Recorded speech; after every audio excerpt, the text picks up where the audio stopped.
Hey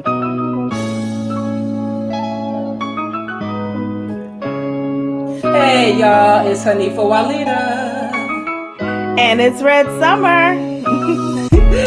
Yes, and we are your gay aunties. Yes. Hey. And today we have Karen Williams on, the incredibly hilarious Karen Williams, comedian extraordinaire. I'm so excited. Yeah, so am I. Most deaf. Hey children, how y'all doing? Hey babies. Hey. All right, so if this is your first time here on YGA, your gay aunties, and you have no idea where you are, we are the aunties. You introduce your new boo to, while your mama, fixing her face. We are the ones you wait, on for either that look of approval or side eye warning. Don't fuck with that. Don't fuck with that. We know how to read your new blues. You know what I mean? Yeah. Because if your gay aunties like them, then that's half the battle. So we them aunties. Absolutely. So Your Gay Aunties is a bi-weekly podcast and live show that is centered around queer adulting. So every Sunday we go live on YouTube where we can answer your questions about love and life and all of the complicated details of your good gay life. So subscribe below. Subscribe if you're watching us on YouTube.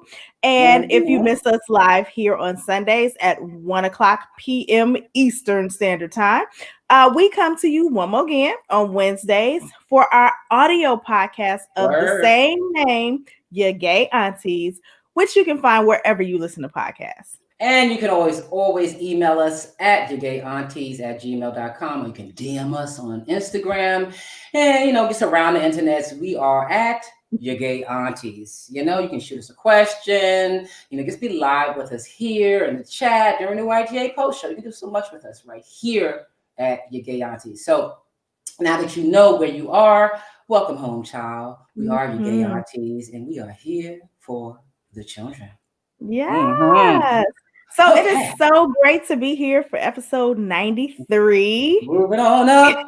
Yes. What has been going on since our last episode? We are bi-weekly now, so we have a lot more time for things to go crazy in this good 2020. Crazier than the last crazy.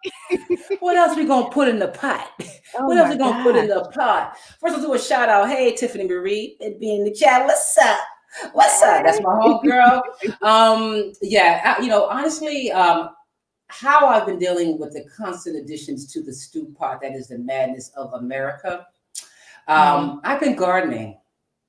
Nice. I have been gardening hardcore.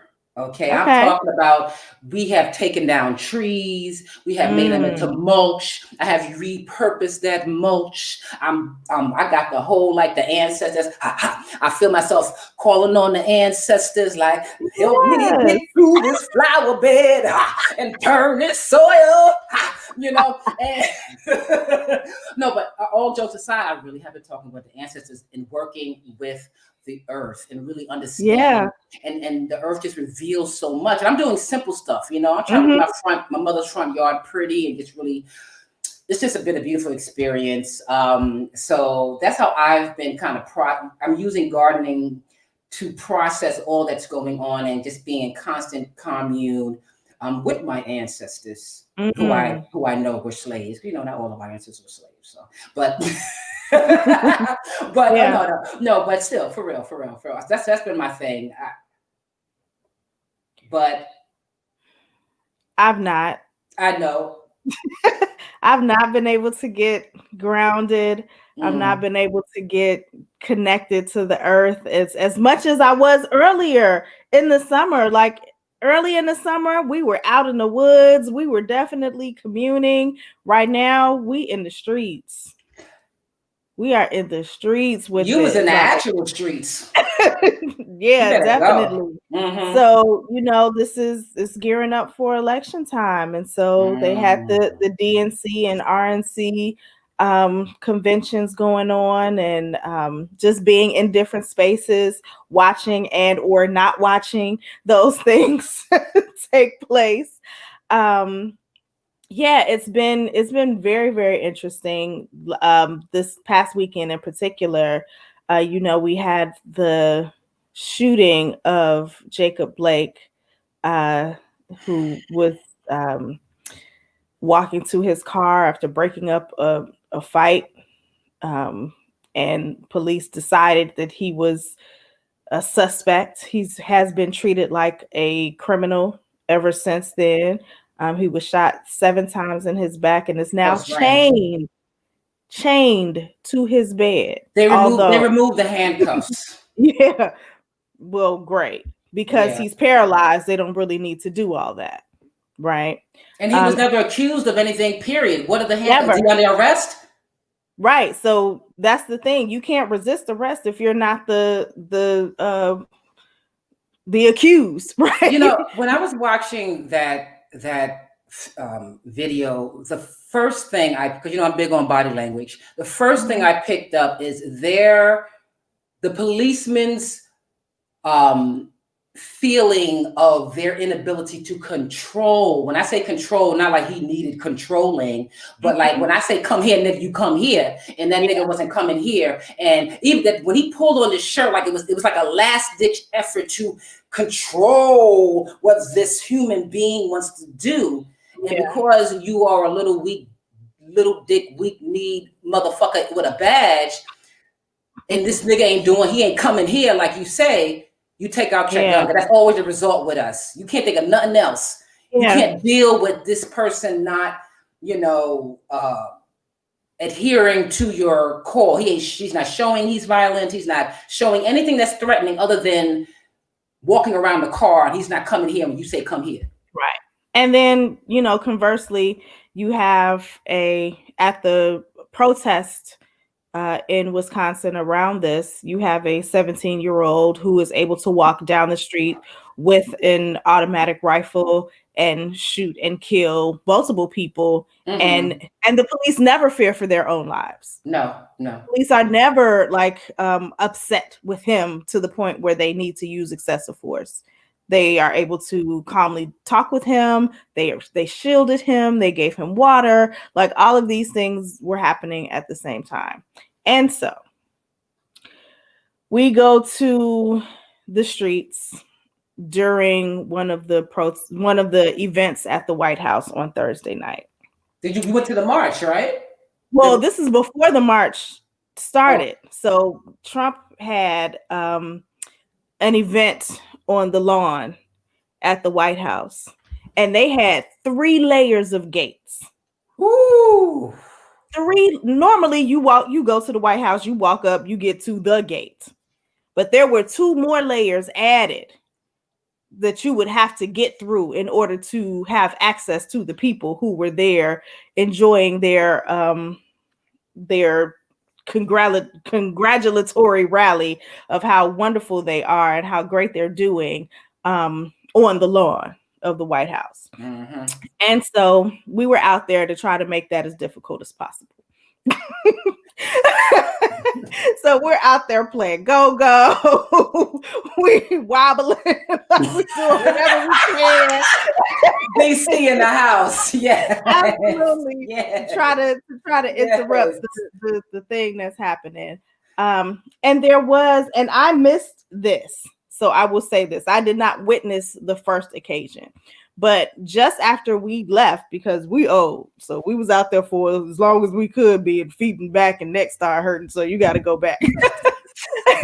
So just after we left, there was a white man in blackface who showed up to that rally and was just walking around and I don't know what his engagement was on the first day, but some of the protesters who were there confronted him, and the protesters were arrested for confronting this man who was in blackface, out at the rally.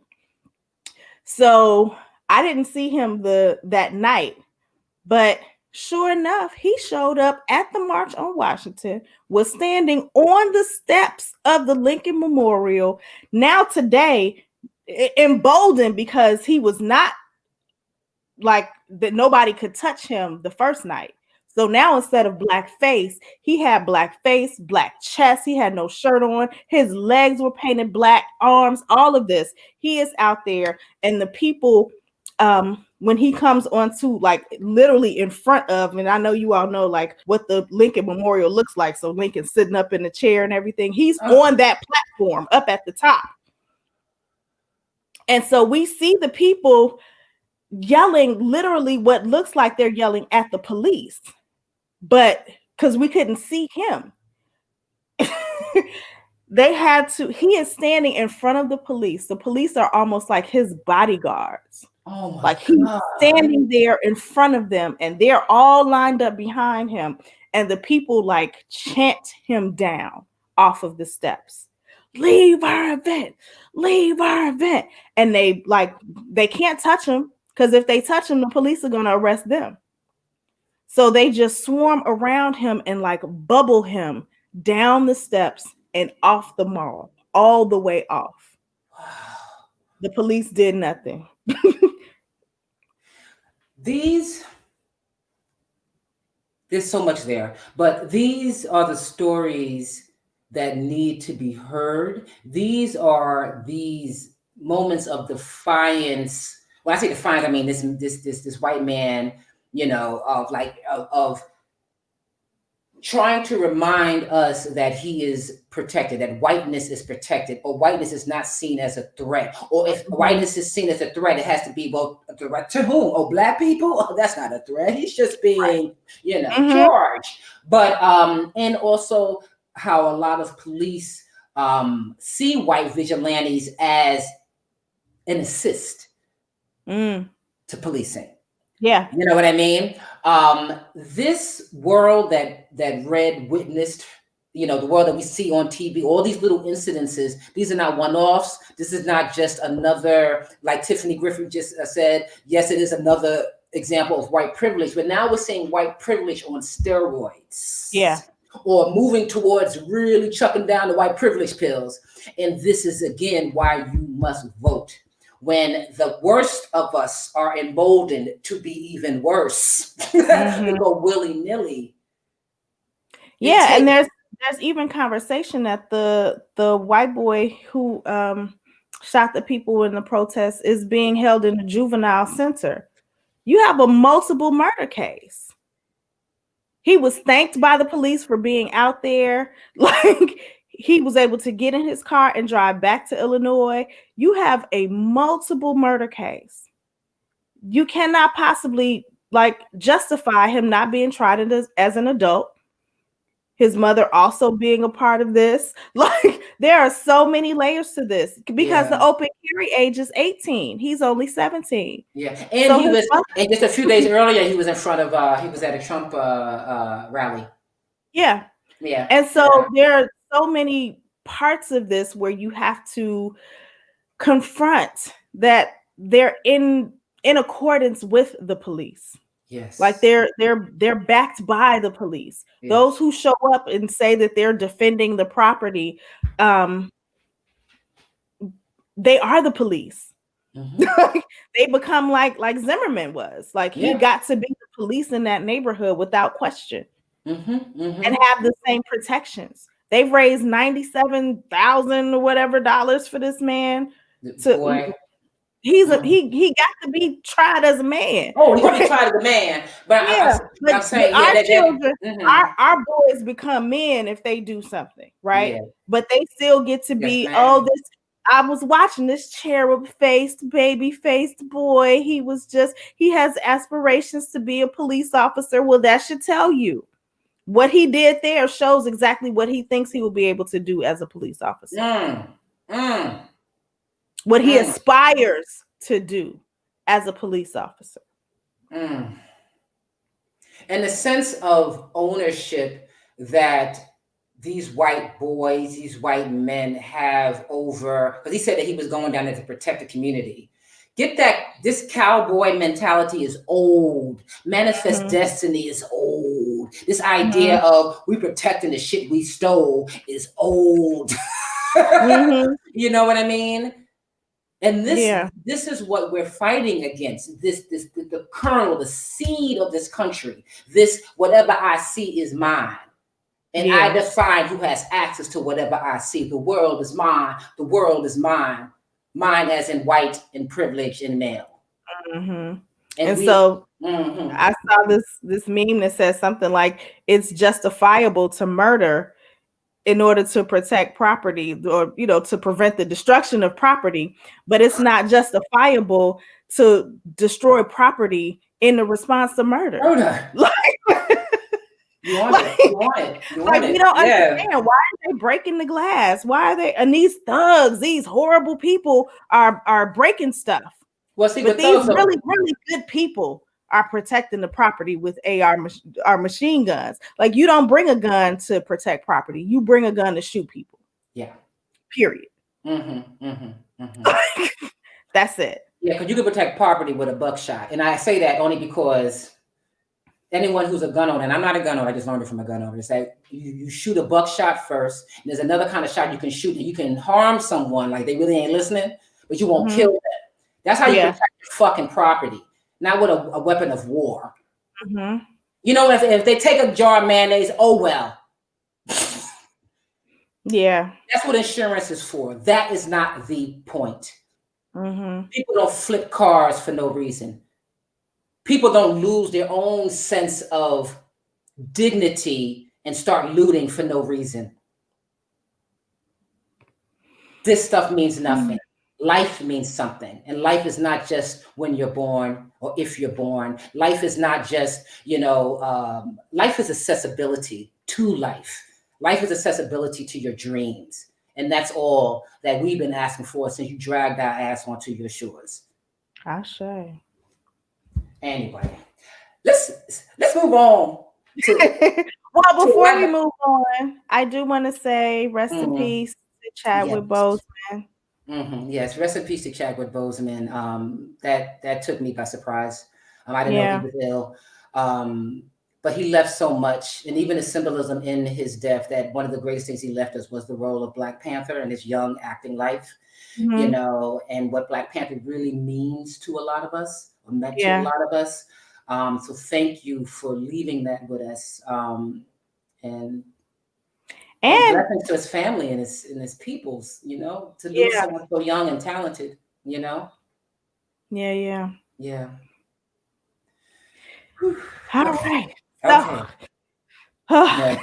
There's actually a lot of catch up I wanted to do, but we actually, even though we're 2 hours now, we may not have time. But I want to say big up to Obama's speech. I have to participate in that at some point in the future because he said everything I wanted to say, but better.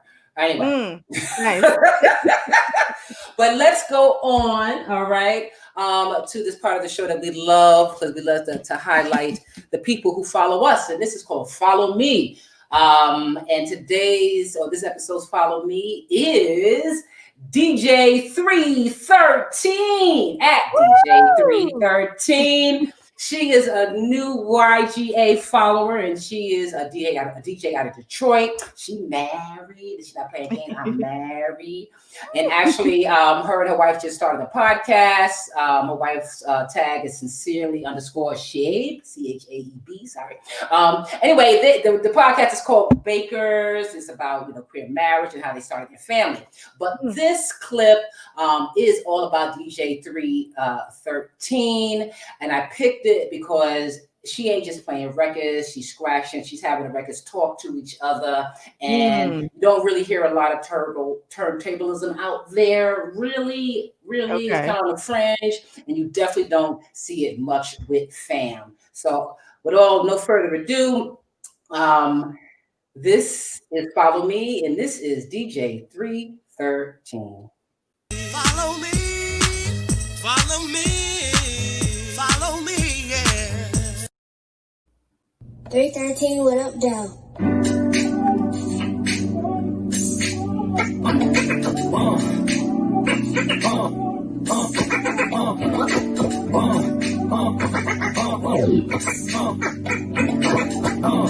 What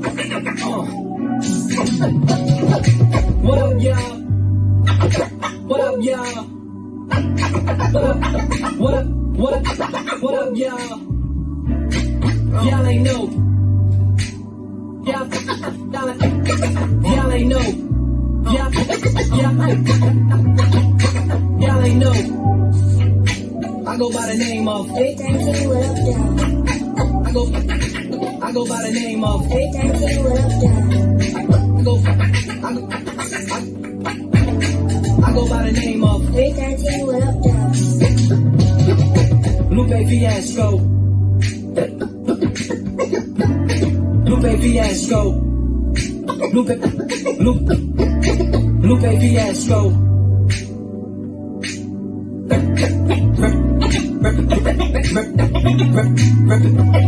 Representing that first stand. First stand. First stand. First stand. 15.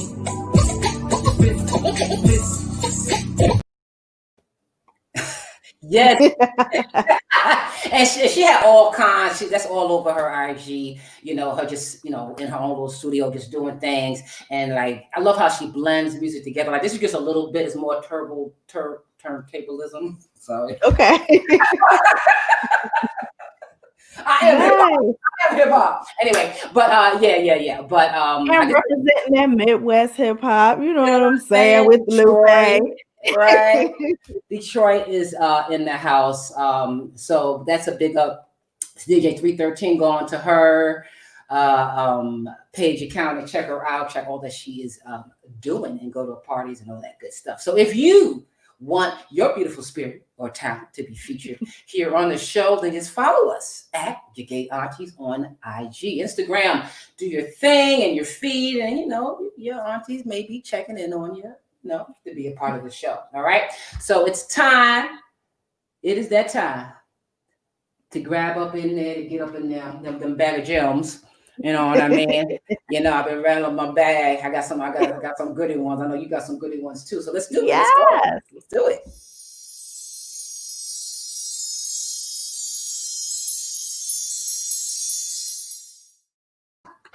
I love that. Kiara be finding the gifs. Yes, absolutely. So last night, Zami Nobla, which is an organization for Black lesbians of a certain age, they did a Zoom screening for a documentary about a wonderful woman that I mentioned to you all in a previous gem, Ruth Ellis. Yes. And so after the screening, Yvonne Welbin hosted a Q&A about the film, and I love Yvonne, and I'm infinitely inspired by her work. And so it made me think about some of the other talented Black lesbian filmmakers and content producers that I have had an opportunity to cross paths with on my journey. So I wanted to highlight specifically for this episode the producers of the Black lesbian scripted web series that we know about, and maybe introduce you to some that we don't know about. And even in searching these, I found some that I had never heard of, and I definitely want to check out. So I was introduced to this genre with a series called Lovers and Friends. So they were based out of Miami and had a gorgeous cast, really, really wonderful people. So I got to meet my very dear friend, Kissa Joe, while working on that cast. And I think the brand is notable because they also attempted spinoffs in Atlanta and Los Angeles. And so next is the Between Women series. This show was based in Atlanta and featured Look Alive, who will be a guest on our show coming up soon, and one of our past guests, Onyx Keisha. So they were both members of that cast. And I had a little cameo on the show for a couple of episodes. A little cameo. You was up in the bed. Playing wifey to some character. I remember that. That was Look. And so I had a good time with that show. And then the next is Studville TV. And two of my house children, Tony and Crystal, were members of that cast. And it boasts 4 seasons of that show. So that's wonderful. Atlanta also had Girls Just Don't Do That by Natalie Simone and B. Danielle Watkins. And Sister Watkins is crazy with her level of content production. She has numerous projects out there that you can check out. I also want to big up the Chicago filmmakers, specifically Cookie Hughes, who is probably listening right now because she is an avid listener of the show. And she also has an extensive catalog of projects. She Wait, had a Cookie Hughes. What was the film she did? She had a film called If I Was Your Girl, which also was a film. She turned into a web Cookie series. Hughes? Yeah. Oh no, we got to have her on the show.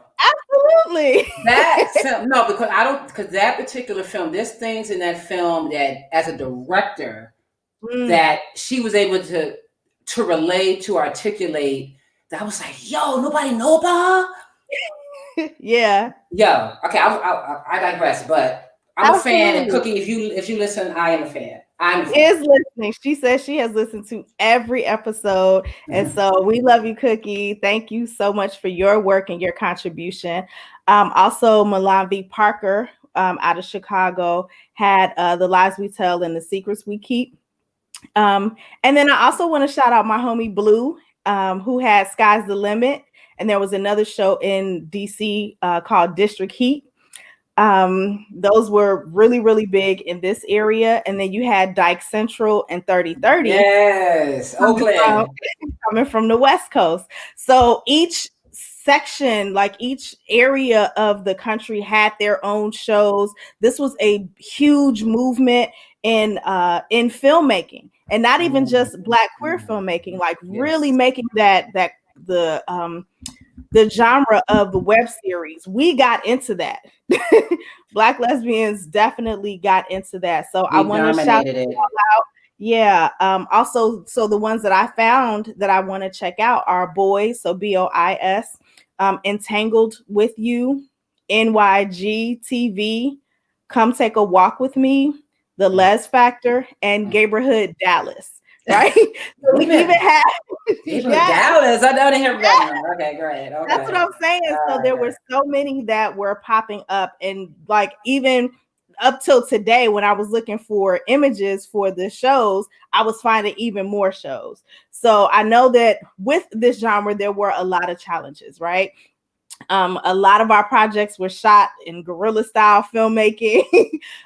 Few of us had real budgets to work with, but we made it happen. And with all of those shows, it was really a result of just the sheer will to see ourselves and our stories represented on that screen in whichever way possible.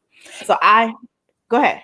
No, I'm excited because we had spoke about this. The web series, the idea of a web series or a dramatic web series or romantic, whatever the hell, we really dominated that when that started coming out. And I don't think there was enough recognition given to Black lesbians in particular, or Black queer women or Black queer people, right? And really taking that by the rein and being so prolific with so much content. It's like you blinked, there was a new show. And honestly, that was one of the first times I really, really, really saw myself on screen in a somewhat, even though it was mad high drama, a somewhat realistic, like this is a situation I could be in. Like I can relate to it fully. My full body could relate to it, my full beingness. And so I just got into all of those shows for that reason, like you said, looking for myself. So I also think that these shows have kind of like paved the way for like Lena Waithe being able to produce 20s, right? And because investors see that this is a viable audience, that content is being created, that is being consumed. So I want to make sure that I say to all of you young storytellers, we need you to revive this genre. Like we need you to keep this alive. Like it's kind of, falling to the wayside a little bit. We need you to bring it back. We need our stories to continue to be told. We need to hear your versions of the stories now. Yes. What's going on with you? We want to know. And for those of you all who are in the industry, advocate for these stories.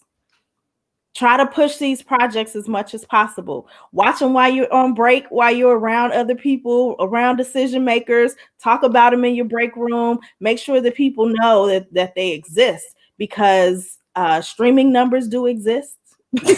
They are real and they matter. So even if you're not in the industry, just watching them helps.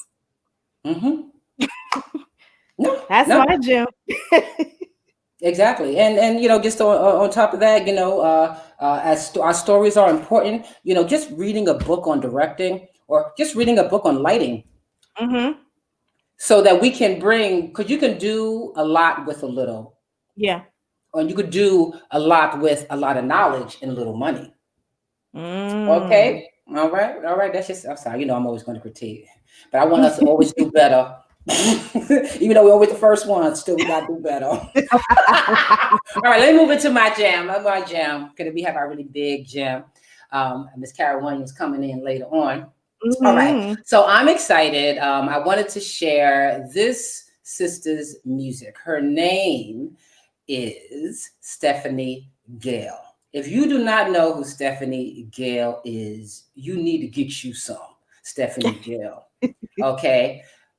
The first thing you will notice is that you may see yourself, like truly see Mm. yourself. And then she opens her mouth and you're like, well, goddamn.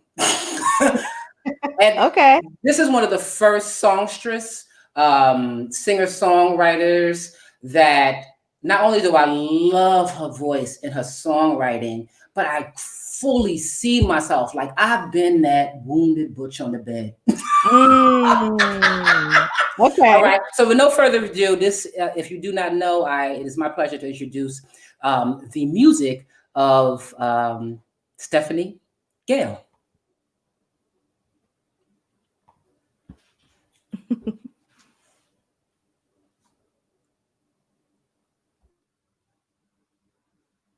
Did you take out your headphones?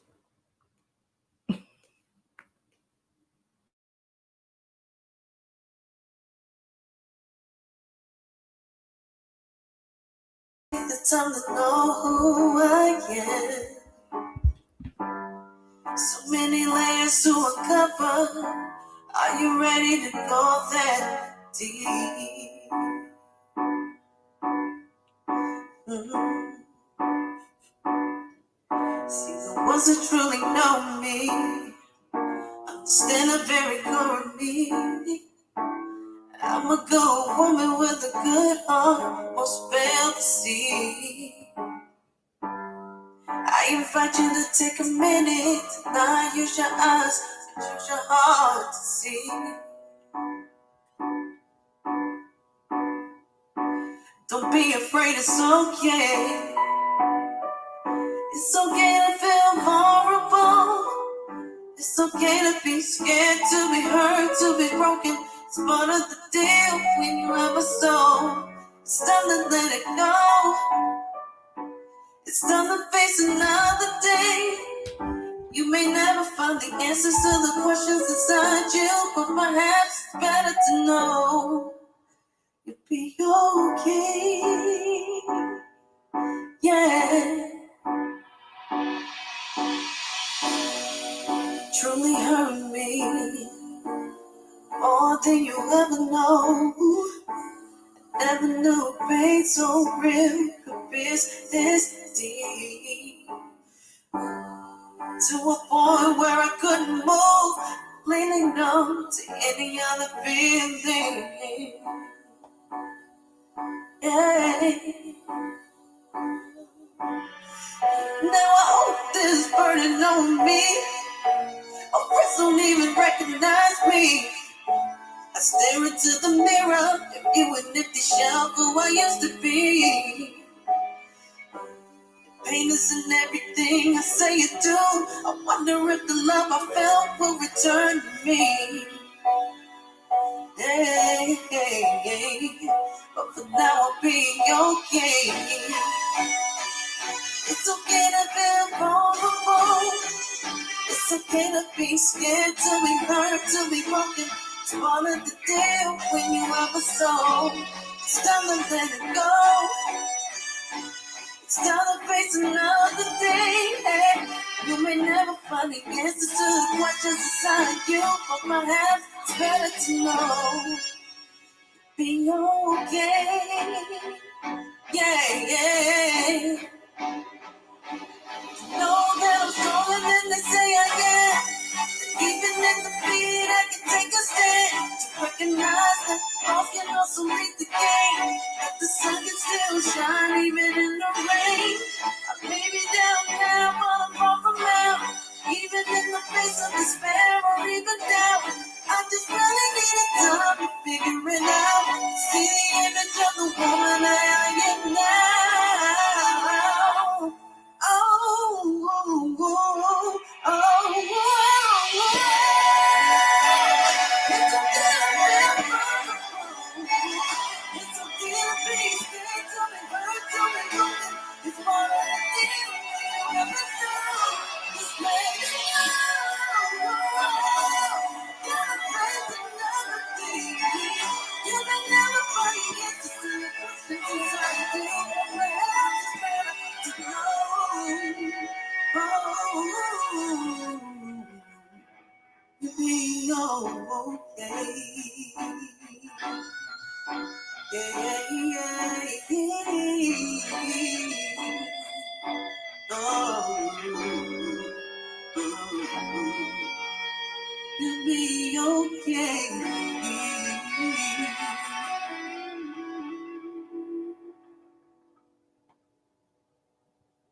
Yes. Wow. Okay. Oops. That was good. Yeah, beyond good. You know what I mean? Like the voice is beautiful, the imagery is beautiful. At one point, I'm in here like because I've been there. I was like, you know what? How about it's okay to be hurt by someone? It's okay to feel this. But you know what? I'm gonna put my coat on and I'm gonna take me a walk. I need to get out this house. Yeah. You know, and that I'm sitting here looking at this video. It's like, I've never seen a video where I literally can embody the character in the video. Even, and I'm gonna say this personally, for me, at the point in the song where she walks down the street, she's like, and the woman that I am, you know, yeah. and being the woman that I am, I have been that woman. It's like, y'all want to make me everything that what the fuck I say I am. I am a woman. Yes, a woman looks like me. But guess what? Yeah. You know? And so I really appreciate her standing that ground and really and strengthening the understanding of the spectrum of what queerness is. You know what I mean? Yeah. And so, and then she's an amazing songwriter, and then that voice. Yeah. And all that. You know? So I just really had to share. I really had to share that, and hopefully we can have her on the show to perform live. Already, kind of. I ain't gonna front. I DM'd her. I was like, "Listen, girl." That's good. You did good with that one. Yeah, she's really open to that. So we're gonna have Stephanie Gale on in the future, hopefully before 2021, if we're still here.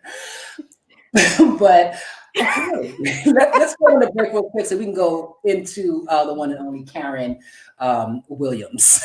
Yeah. All right, so real quick plug, y'all. Oh wait, hold on. What's our quote for this break? I forgot what our quote of the. Oh, yes, cherish everyone. That's what I get from these older Black women. That every soul is to be cherished. Every flower is to bloom. Yo, these break quotes. I'm just saying, but we be saying them though. They out there. Yeah. All right. And So I'm always off guard when it's over because I'm like, yeah. I thought that was cool, but I loved how Alice Walker was talking about the older women in her life at that time. Yeah. And you know what I mean? Like the insight that she was getting. So, you know, our whole thing is we're trying to connect the generations so we can work together for our better Anyway, so real quick plug, y'all. If you enjoy the show and you want to get more involved with what we do here, we are always looking for interns to help with overall production. So if you're interested, there's a link in our IG bio, okay, at Instagram.com/your gay aunties. What? I'm saying yes. Come on, the intern. Come on, come on, come on, Yes. come on. And also, come on to our Patreon page, right? So since returning from the break, we've been slowly introducing all the new tiers of our Patreon page. Some of those tiers are for our listeners, and then some tiers are for sponsors, right? So we've been showing you the Auntie Stan, Love, and Look tiers. And this week we top off our listeners tiers with Auntie Friend. So Auntie Friend has all the goodies from the previous tiers, like having your creative art or yourself featured on the show. But the Auntie Friend tier gets you even closer to us and the show guests. Mm-hmm. See, before each show, right, we do a sound check with whichever guest we may have on the show. So if you're your gay auntie friend, if you're an auntie friend, auntie friend. Auntie got some friends. You will get access to the behind the scenes sound check, and where you can do a short meet and greet with whoever our guest is for that episode. So you get this special access in an official your gay auntie mask, because we must stay safe, with just a commitment of $25 a month. So all the earlier tiers, that's it. You get that real access, you know what I'm saying? So that tier is $25 a month. And you can learn more details about Auntie Friend or Auntie Look or Auntie Love or Auntie Stand at our Patreon page at patreon.com/gay aunties. Understand, our goal with our new Patreon page, y'all, is to find new ways to support the show, yes, but also find ways to include all of you, our gay community, in the show. All right. Yes. So the next episode, we switch gears, and then we're going to move up to the auntie tiers, where we focus on entrepreneurs and organizations in our community. Okay. So if the YGA community is who your business or nonprofit serves, then we've created an accessible way to reach and invest in this community that we know and love. So tune in for our next episode for details, or you can just go to and explore our Patreon page for more details at patreon.com/aunties. All right. We're done with that. It's time to move on to our guest for the week. The one and only incredible, hilarious Karen Williams. So Karen Williams has a unique distinction of being the nation's first openly lesbian Black comic. You got to mix the two because they're important. To include specifically lesbian material in her act. All right. Her solo comedy special, I Need a Snack, was filmed live in Hollywood and is a Logo TV favorite. Karen Williams has been a featured comic performer with Olivia Travel Cruises. We're going to talk about some Olivia. And resource for lesbians since 1990, logging over 200 cruises in resource. That is what we call artists. That's working. She's been a ghostwriter at Columbia Pictures, and her comedy writings appear in numerous anthologies, including Joke Stew, Revolutionary Laughter, Out in All Directions, and Out Loud and Laughing. So with no further ado, Karen Williams. I gotta know, this is really special. I have to mute myself. Yay! Yes. I'm so glad to be so here. Thank you. I'm excited to be on the show. I want to be a Patreon person. Yes, with my HaHa Institute. Oh, that would be So, wonderful. we'll talk about that offline. And I already took notes though, because I'll be one of the organizations. Oh, thank you. Absolutely. We have to support one another. So you see Hanifa and I are all gums right now because we love you so much. Oh, and you. We do this work so that we can be a support for our younger generation, but you are our auntie too, Thank right? you. And we love you like that. And so we're so honored that you were able to join us today. Well, thank you. I'm honored that you asked. I mean, the whole auntie concept is so sweet. It's just very, very sweet. And both of you are sweet people. And it's just a manifestation of, what's inside comes outside. I believe that. Yes, ma'am. Thank you. Yeah. All right, so let's get into it. Let the people know, who you is. All right, so we're really now, how much time do I have? The time is yours. The time I'm just teasing you. I was being funny. You need quite a bit of time at this point. I have aunties too, and boy, are we getting long-winded the longer we go. You don't ask an old auntie, how are you, unless you got a lot of time. A lot of time. That's right. Yeah. Y'all want the stuff to be all quick. No. I'm guilty of being the long-winded auntie. So I'm trying to rein it in. I'm trying to be cognitive of my long-windedness. I think it's beautiful to be long-winded at this point. We have shit to share. Oh, can I say that on the radio? Yeah. Yes, you can. We got stuff to share. If you didn't have nothing to share at this point, we'd be sorry for you. Mm-hmm. And much more time to share it than we used to. Much more time. Even though I don't know about you, but there was a point in there where I was busier during this pandemic than I had been in quite some time. I didn't realize, and what happens with the comedy is live performance just eats up your material. So I was back to writing. I hadn't realized, I was like getting a little lazy and comfortable there, just, reworking my same stuff. But when I probably did about 45 shows in maybe 3.5 months. Wow. I mean, just everybody was asking. And because of my Ha Institute, which is devoted to spreading the healing power of humor, people felt like there was a real need for the healing, the real need for what I was offering. So boy, it was like a blur for a while. Well, tell us more about the Ha Institute then. It's the International Institute of Humor and Healing Arts. And so that's been my mission, is, again, like I'm saying, to share that appropriate humor has the capacity to actually heal.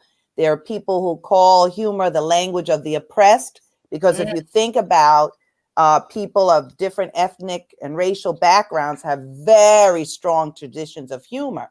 Even Elie Wiesel, who was in a concentration camp, when he was asked, how did you survive? He said, empty stomach, all of that, late at night, they were telling humorous stories and really getting through that negativity and the harshness of their circumstances. Same thing for people of African descent.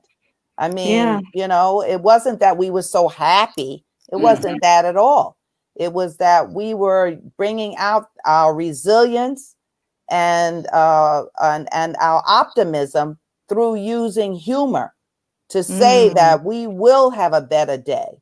And this day right here is going to be a better day for me, because I'm going to empower myself. And that's why we're still here. And I love that you're bringing humor into the picture as a means of activism. Yes. You know what I mean? As a part of overall activism, because a lot of times, especially now, or in particularly now, this every day is some shit. Right.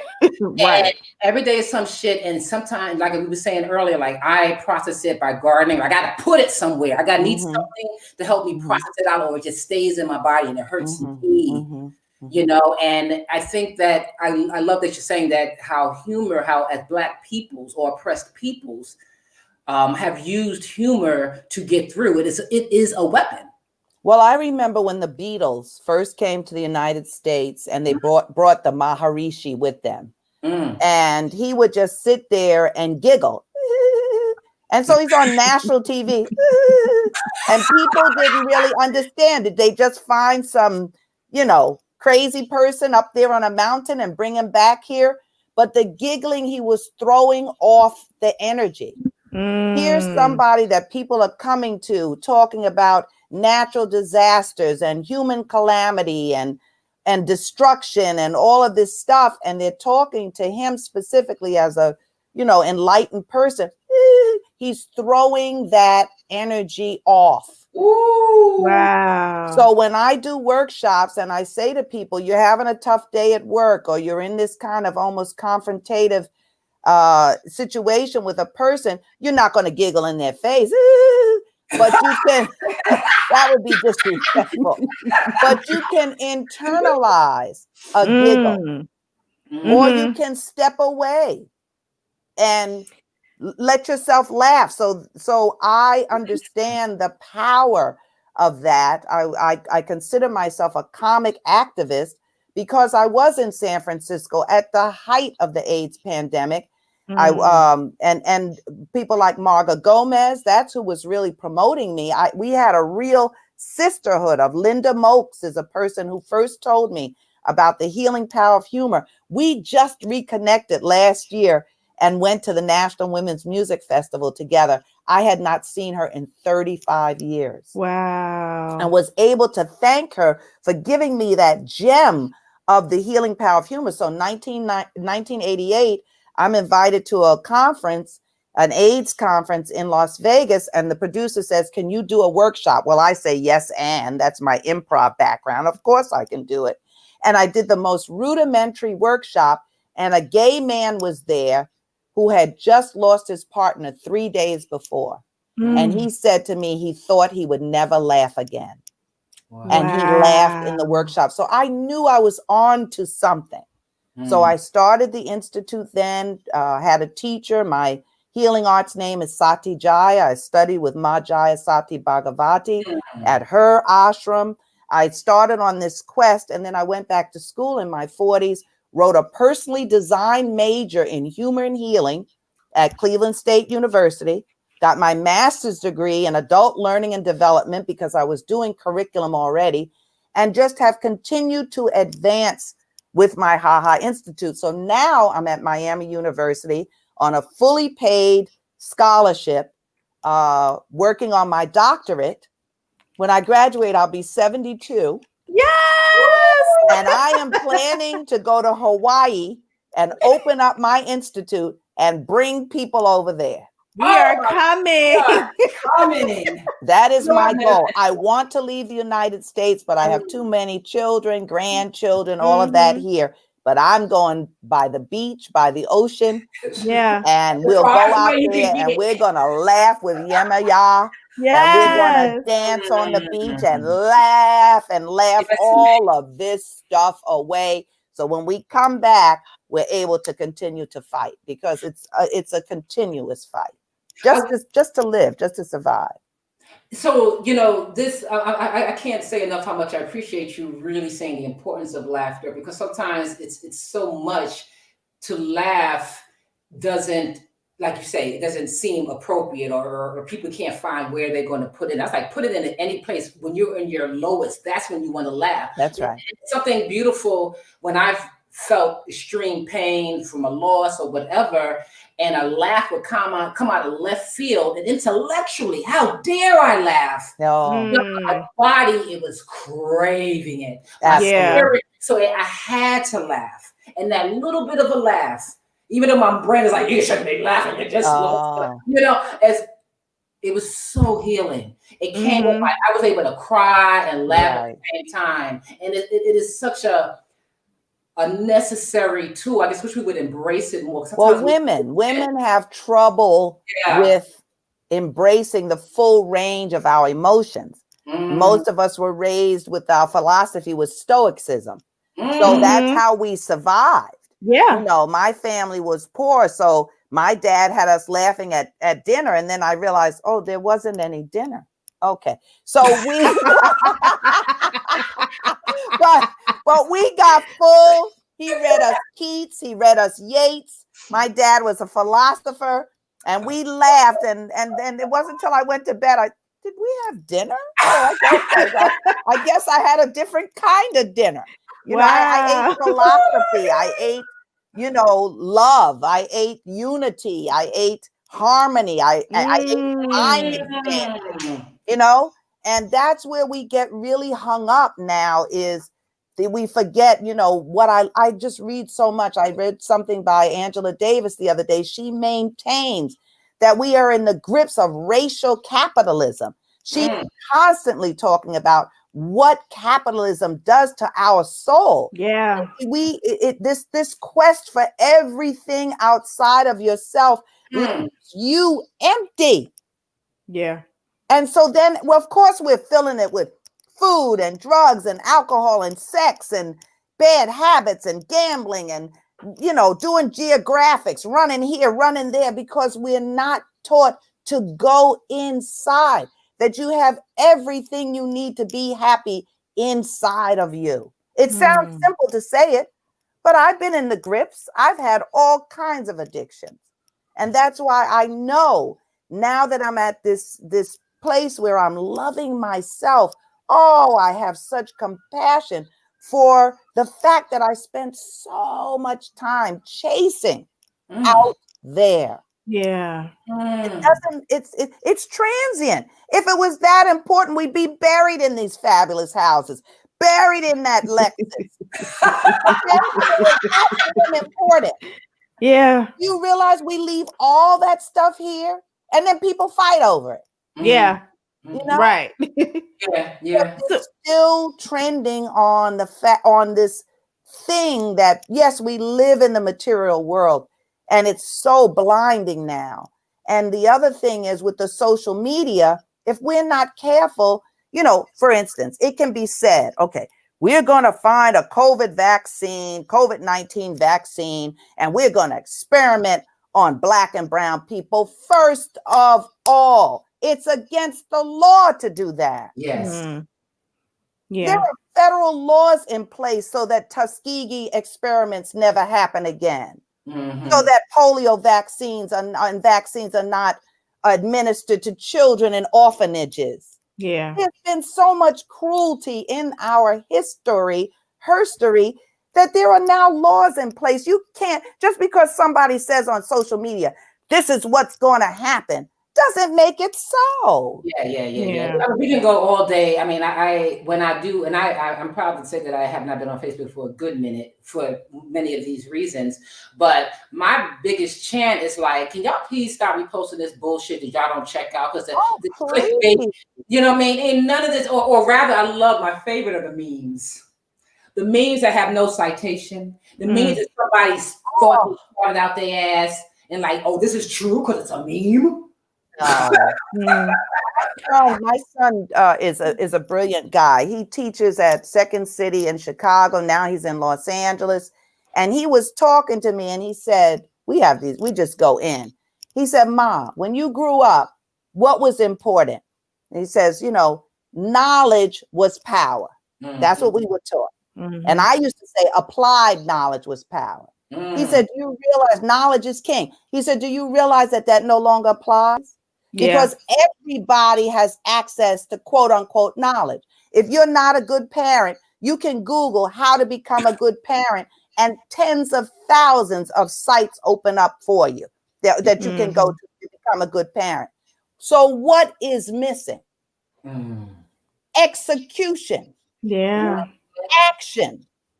Just because you can read about being a good parent, if you don't make any efforts to be a good parent, guess what you are? You're not a good parent. Still. And I would even bounce on the execution is the practice of execution. Absolutely. I think people say, well, I did something. I said, you ain't doing enough. You didn't do long enough. You can try again and again and again. Right. You did not hone the art of what you want to be. You just explored it and put your pinky toe in the water. Absolutely. Yes. So we spend hours on social media. It gives us the illusion we're doing something. I wanted to to get to a particular point, can you tell us about appreciative activism? Appreciative activism, is that a phrase that did I use that? Girl, yes.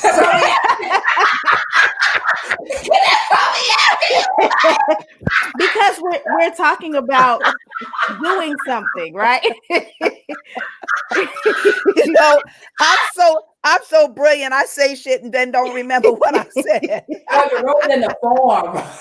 I wrote it in the form in your gay auntie's form. Well, I did study with Cooper Ryder, who was over at Case Western Reserve, and he talked about this whole appreciative inquiry kind of thing. So I might have just been feeling really good that day and just said, how about some appreciative activism?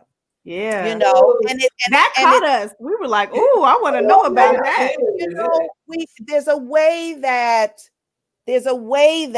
there's almost an inherent negativity when we're talking about fighting for our rights or being an activist.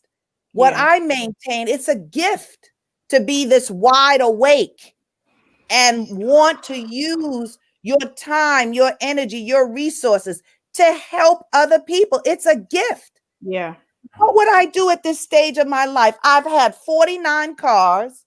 I've lived in how many different places? I've been all over the world. So what would my life be? I'm going to become this person that just sits and talks about what I used to do and how it used to be and what life used to be like. That's not helpful to anyone. Yeah. It's more important for me to stay engaged in creating the type of world that I really want to live in, even when it seems like at this time, like it's impossible, but it's not. Yeah. It absolutely is not. Judith Castleberry has a PhD. Angela Davis went and teaches at the university. Alice Walker's formidable. We are living in a time, most of my peers have 3, 4, 5, 6 degrees. We couldn't do anything else. We couldn't go to the bank and buy property. Yeah. I had a friend of mine who had 3 rental properties, a professor at the university, and couldn't get $4,000 from the bank to repair one of the homes where one of the renters had just demolished her space.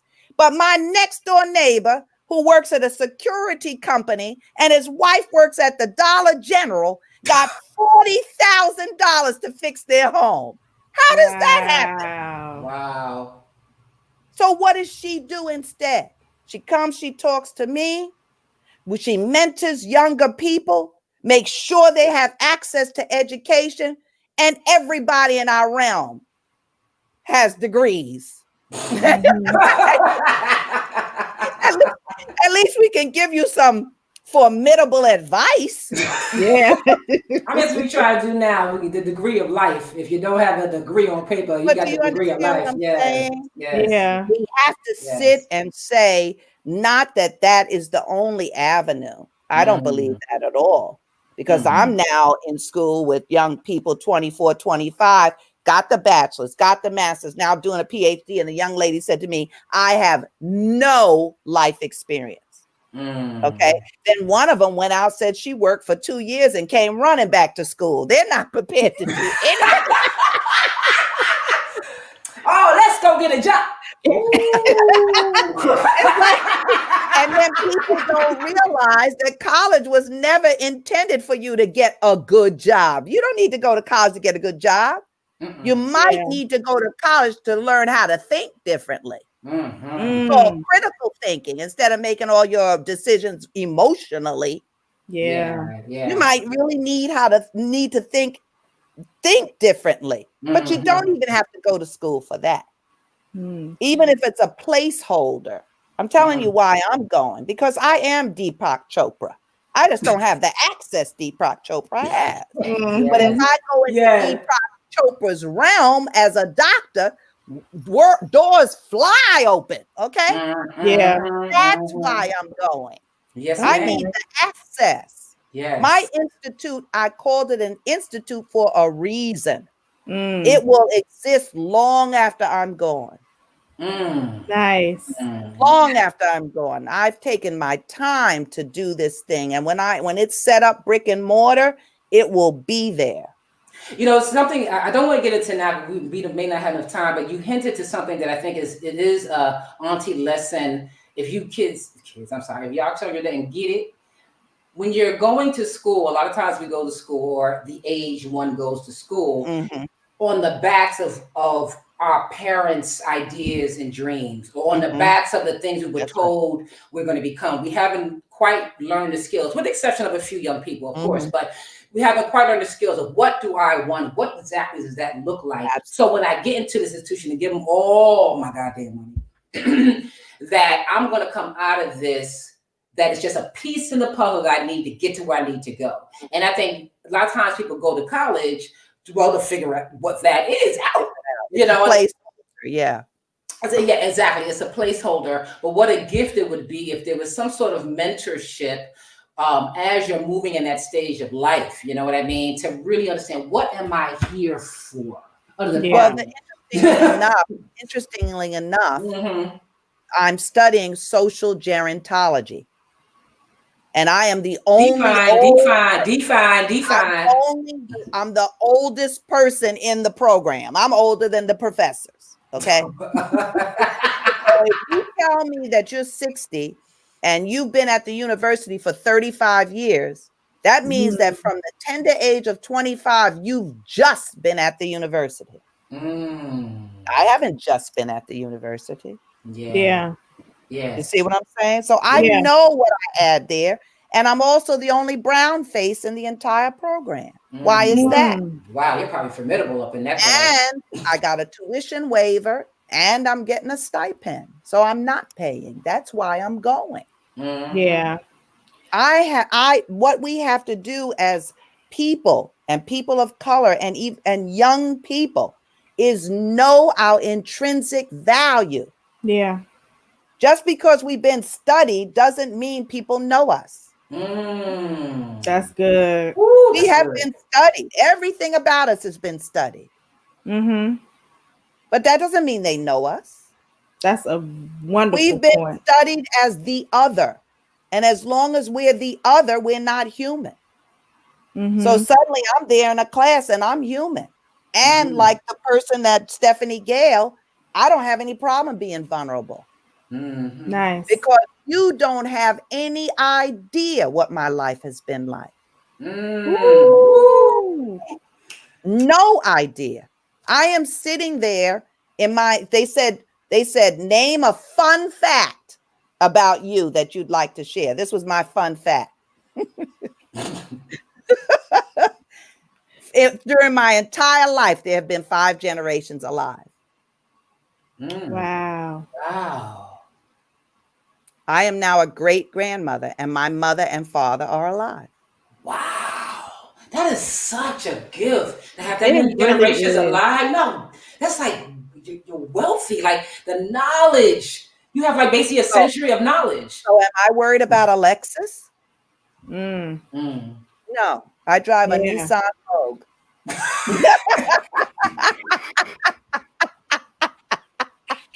Because I need a lot of seatage.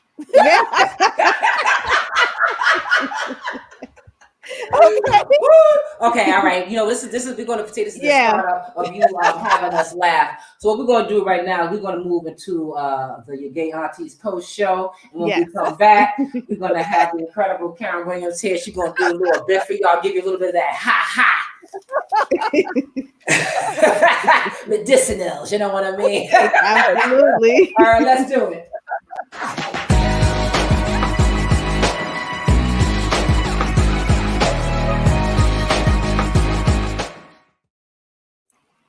All right, welcome to the YGA post show. Then and we have our favorite engineer, Kiara.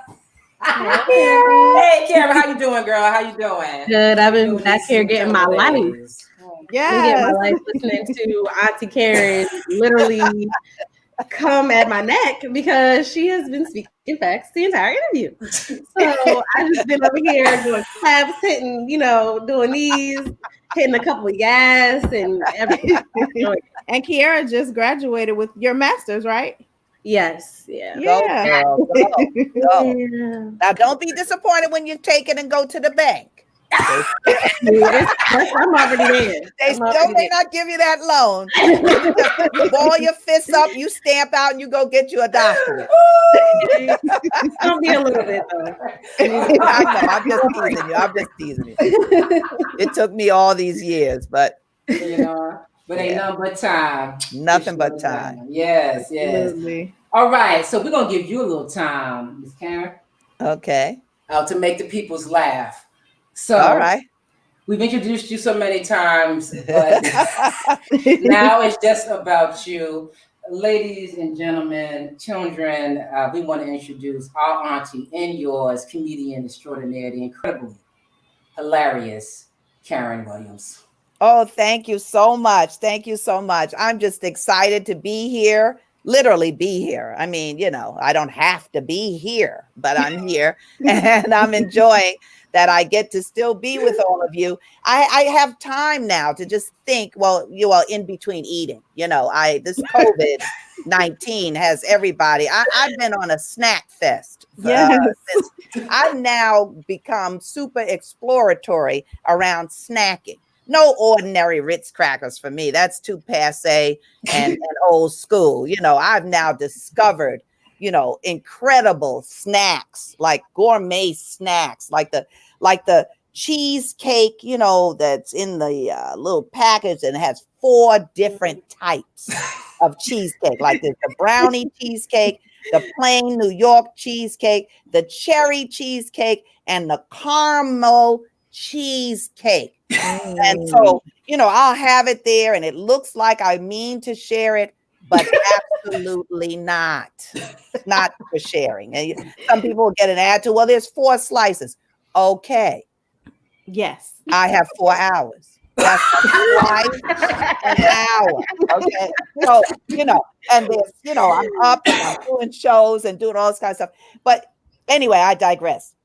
So people, will say to me, they'll look at me and they say, Karen, you don't look like a lesbian. And I have to tell them, not with my clothes on. No.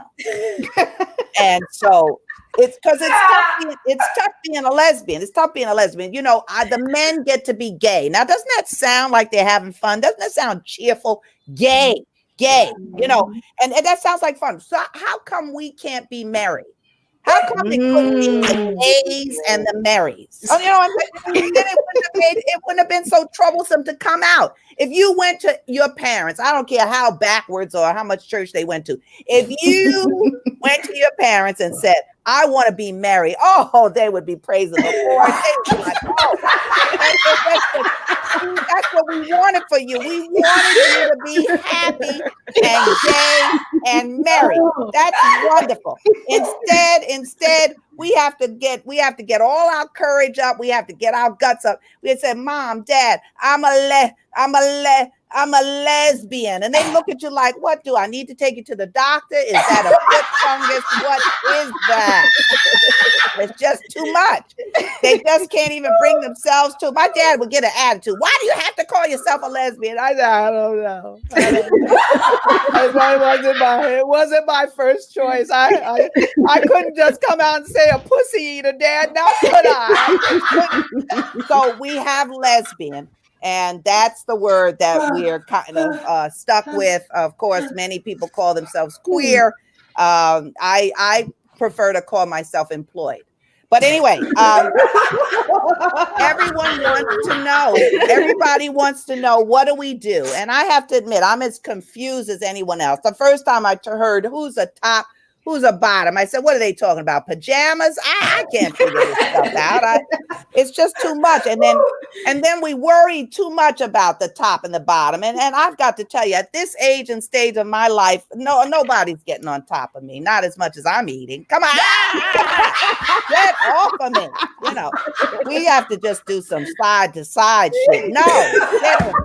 You know, and at least if it's side to side, she can still watch CNN. You know what I mean? It's just, you know, and then we have to navigate the butch and femme stuff. Well, let me tell you, people, these days everybody looks like a butch. Okay, we all got mustaches. I mean, and beards. You know, my neighborhood looks like Mish Fest. You know, it's just like you just can't even tell anymore. Who's the butch, who's the femme, and frankly, as we're getting older, we're starting to look like our pets. So it really doesn't matter. Oh, you know it's the truth. You know it's the truth. When people say, I was on Facebook the other day and somebody was looking at the ass of their dog in a video and saying, this is the love of my life. You know, I could only pray for that person. I just felt such deep compassion, empathy, sympathy, and sorrow, quite frankly, that the love of your life is a four-legged beast that eats out of a bowl on the floor. Oh, come on, people. It's got to be about. Now, I don't mind. I don't want people to think. See, this kind of stuff doesn't get wild laughter because you know, lesbians, the Marys are cat and dog people. They're cat and dog people. You will not find a cat person get with a dog person. Because they're totally different. The dog person is a codependent, needy person. Because they need that dog to come up, licking them. Licking me after you just licked your balls. Get away from me. You know, but you know what I'm saying? Cats, I was a cat person, I have to admit. Why? Because cats don't give a damn. Yeah. I would be gone for a week on a cruise, coming, and she was like, why are you back? I was having such a good time. You know, you really didn't leave me enough water, by the way. So don't be pissed off when you go to the bathroom and it's a little wet in there, okay? What did you expect me to do, really? Okay, I'm gonna later for you. Goodbye. You know, cat. That's why I like the cats. The cats just really. But anyway, I digress. I was talking about, you know, and the whole coming out thing for us is really. Again, I would have preferred to be a Mary. Instead, I actually tried to come out as a butch. I know I'm going to let that sink in for everybody. I hear they're laughing, but I did come out as a butch because I was coming out of a marriage. And I thought, so much pussy, so little time. So I just did not want to be dressing up for you. I didn't want to cook for you. I had already done that stuff for the man and it was boring. So I wanted to be a butch. And I figured I could. I had the costumes. I got them at Toys R Us, but I had the costumes, you know, the fake tie, put a little fake mustache. And I kind of drew some sideburns, and I had different than today. I had a pompadour, you know, and I got my swagger walk on and everything, and I was fooling no one. I was fooling no one. I was a really bad butch. I just have to tell you, I would ask the woman out for dinner and then forget to pay.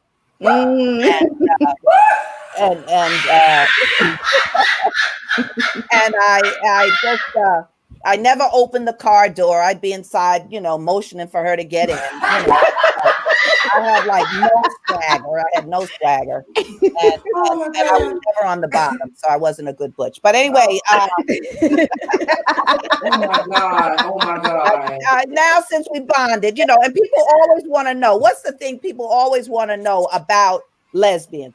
What do lesbians do? They can't imagine. And you know, and we don't want to tell them we crochet. We don't want to that, you know, we're basically, you know, watching we invented Netflix and chill. Okay. We don't want them to know that. We want them to think that we're just, you know, like pussy hungry, you know, like that every other. So I've just been advising people to just use the P word more, you know, so that people will really, you know, feel jealous, you know, because, you know, straight women have no problem telling you, well, I'm sorry, I'm dickalicious. You know, I'm all for the dick stick. They have no problem with that stuff. So we just need to come out a little bit more off. What were you doing? Well, I was, you know, eating her pussy, but I decided to take it off. where are you going later? I'm going to the movies to watch some women eat pussy, and what are you doing by myself? I was stroking my pussy, but start using that as often as possible. It'll bite right through all that queer shit. People that don't know what to call themselves or whatever, they'll just be saying, pussy will just start flying out of their mouth. They won't even know. They won't even take a moment to really think about what am I saying.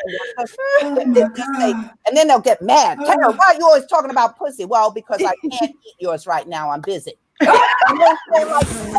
You just have to just inundate the people with it. And then they'll just start thinking, and then the straight women start getting really uptight. Like, why do you always have to talk about pussy? It's like people, that are so God conscious. You know what I'm saying? Like, they mean well. I'm a Buddhist. We let our guys sit down. But anyway, when people, I'm going down on you and you're thanking the Lord and Jesus, okay? But it's my neck that hurts. It's my neck that hurts. So I want you to be shouting, oh, Karen, not oh Jesus, not oh Lord. I'm tired of them getting the credit. Okay? I'm the one that has to take a leave after. I'm the one that needs the next after, okay? So thank me. All right? These are rudimentary things about being a lesbian. I don't know why we don't share more of this stuff. Especially with the younger women. We say, the younger women are so confused. Not if we weren't confused. Okay? They would not be confused. They're confused because we don't look like we're having fun. We don't. I suggest that we start making masks that double as bibs. We need mask bibs. We need masks and bibs combined, because we're always drooling, because we're always talking about eating and thinking pussy. Yeah, that would cut right through all of that stuff about, am I gay? Am I not? Am I queer? What should I call myself? Pussy. Men are out there, you fucking pussy. You're nothing but a pussy. Where's all this pussy? The next time a guy says he's nothing but a pussy, I'm gonna run over there and see that guy. Where's your pussy?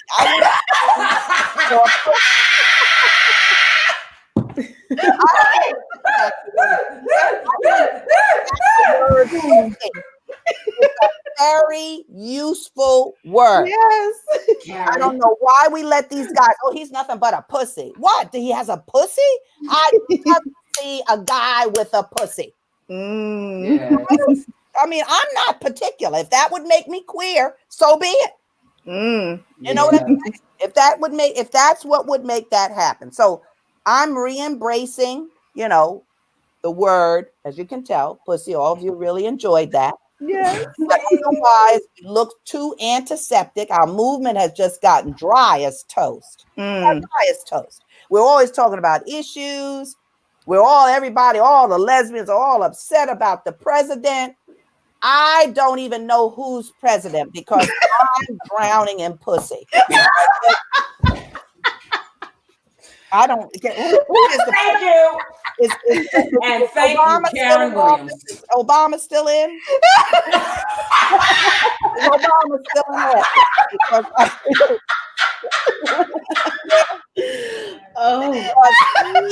He and Michelle look like they know what pussy is. Okay.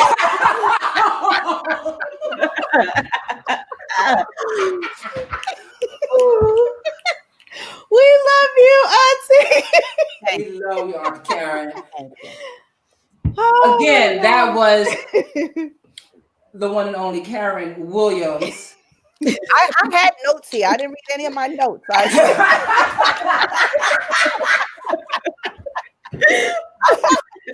said there is so much pussy here on the Auntie, so I need to take you all very much. Oh my God! Thank you, Karen. Oh, thank you so much. I feel like I went to my own pussy revival. I feel walking home. I'm gonna have to call up and tell her to come back over. Come on. Would we have some pussy church music with the church of pussy glory? You can tell I don't care about the secular world. I still got an iPhone 5. Oh, wow. First of all, I love that joke was like, we allow our God to sit. all the Buddhas in the house was like, oh, it has to do with imagery. Oh. Okay? I'm saying. No, I'm not. I was not passing on that imagery to my sons. It was not exactly. Buddhas are laughing. Oh yeah. Buddha. Laughing Buddha. Not like anyway. Okay, so I don't want to offend somebody's face. But we're gonna move on to the next section of the show. We're gonna ride on this wave of laughter. Yes. Not to say we're gonna laugh until life funny, but we're gonna read a letter. Yeah. All right. Here's your letter.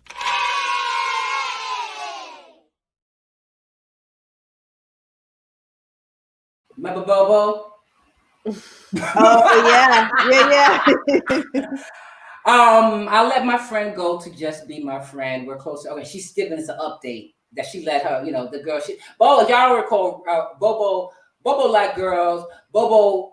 Girls are like candy to Bobo. Bobo tried a lot of things. Bobo. And she young. She's trying to figure it out. Anyway, so her question is, how important is matching energy in a relationship?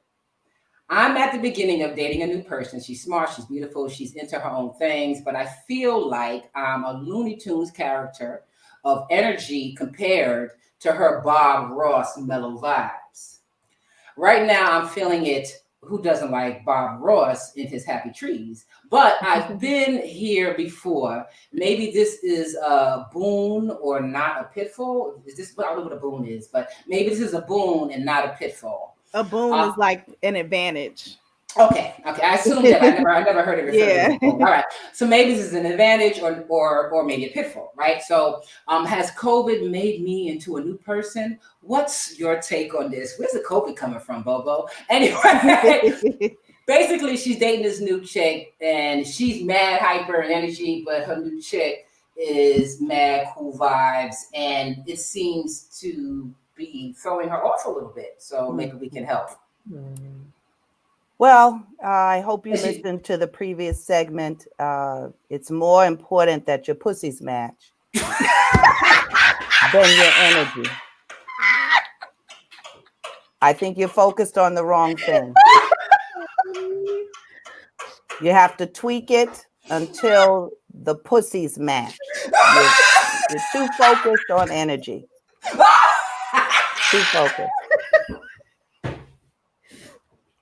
But if she's like an energetic pussy and the other one is a low energy pussy, they might not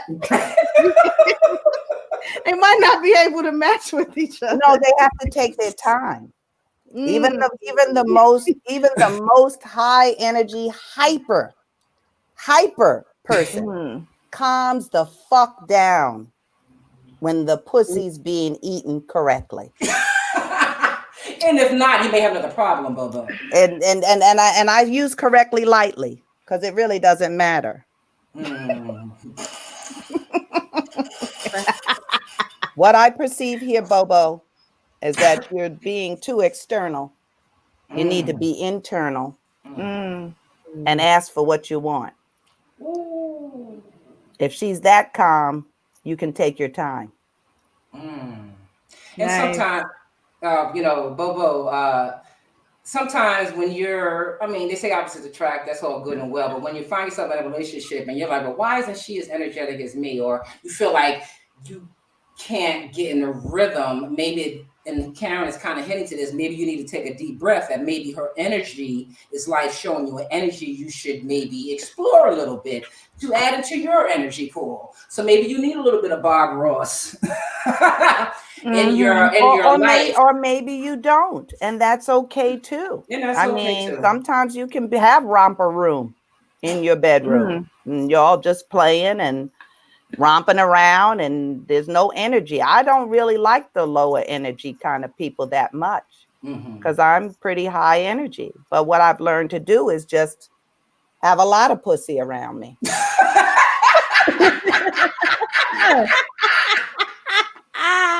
So explore your options, Bobo. Explore. And all pussy is not about the act itself. It's a word. Right now, there's 4 pussies right here, and we're flowing energetically.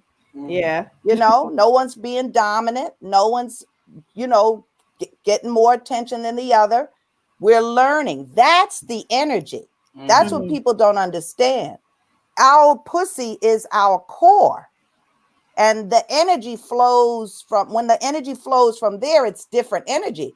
You're worried about her mind and what appears to be you're nervous and anxious and hyper and all of that. Really sit with that person and feel her Kundalini energy and really come from the core rather than your head, because even your heart can deceive you. Yeah.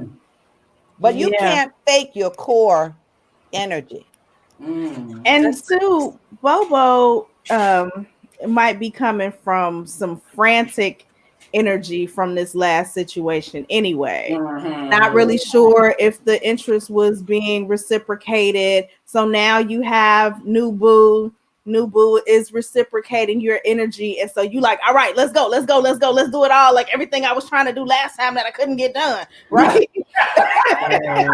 And Boo needs to relax and rediscover her own pussy energy.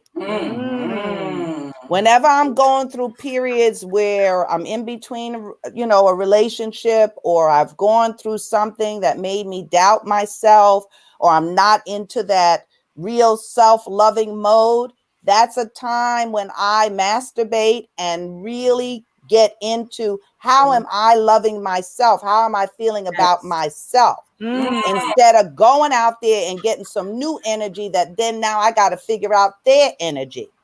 It's more important that I understand my energy. What is it that I really want? What kind of connection am I really trying to make? Wait a minute, Karen, you are dropping the word. Because my 40-something-year-old ass like, ooh, I never thought of that. Oh, you have to check in with yourself.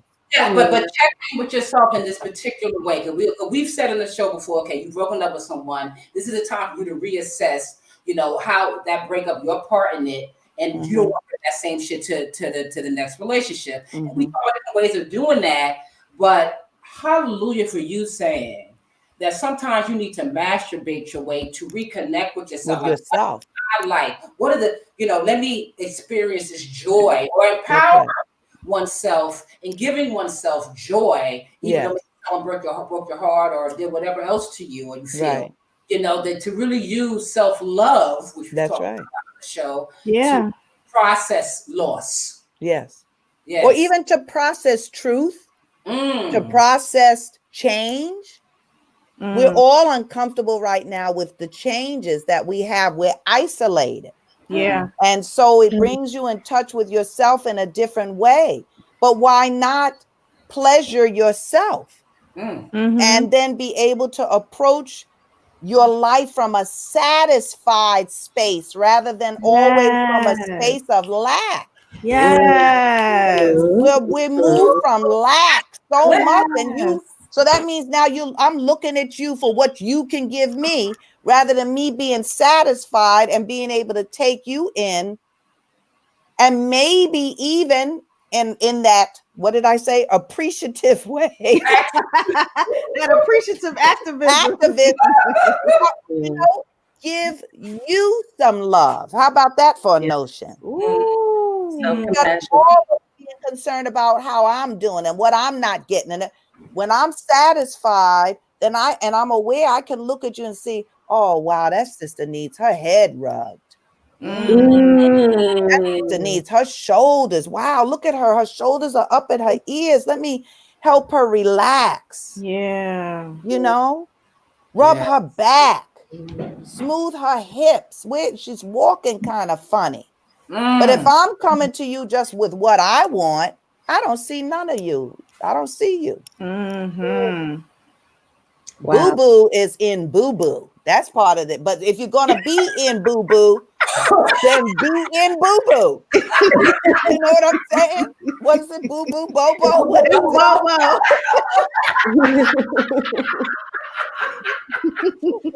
So once again, Bo, I think what your aunties are telling you is that I think we told you something similar last time, minus the self-love aspect of it. We're going to add that one on there, that you need to rein it in, be with oneself. Obviously, you need to check in with yourself. What do I need? If Bob Ross is not what you want or need, or you don't know how to navigate it, then oh well.